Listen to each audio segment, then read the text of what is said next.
Life these days is very different from when I started in the business, and while it sounds easy to say, oh, just follow the money, it's a bit like riding a roller coaster today on, where things are going, and you throw in a writer's strike and issues like, are we going to have an upfront? Are there going to be pilots?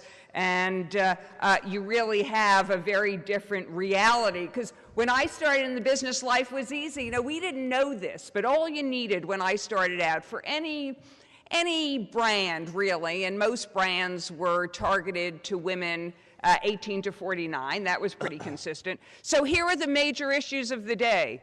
Did you do daytime or prime time? And what combination of those? And there were formulas in case you had trouble figuring that out. And then the other major issue of the day was, which of the women's magazines do you put the print ads in? There were about 7 of them. And to help you make your choice, I do remember this, every September and October, each one of those magazines would hold these big luncheons. They were all either at 21 or the Four Seasons, and you would have lunch. They would tell you what incredibly wonderful and exciting things would be happening at Ladies' Home Journal and McCall's and Women's Day over the next 12 months, and then you sat down and you wrote out your media plan. Life has changed. As we all know, today less than half of Ogilvy's revenues come from traditional advertising, less than half, and the number's trending down.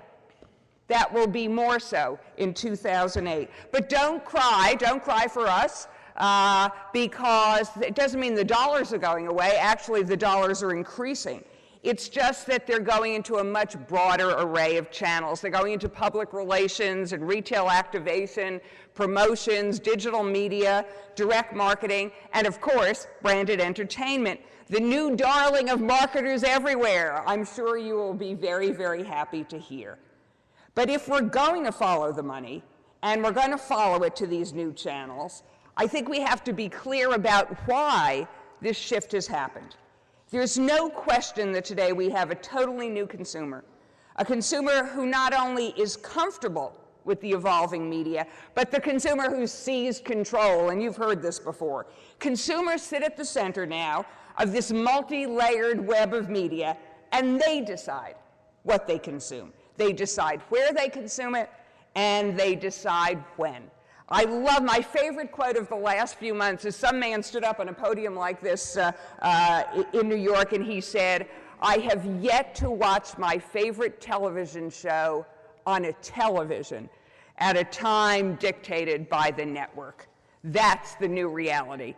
The good news, the very good news, consumers want to be entertained. They're always going to want to be entertained. And thanks to digital technology, there's never been a better time for brands to create original, entertaining content, to tell their brand stories and to connect to their audience.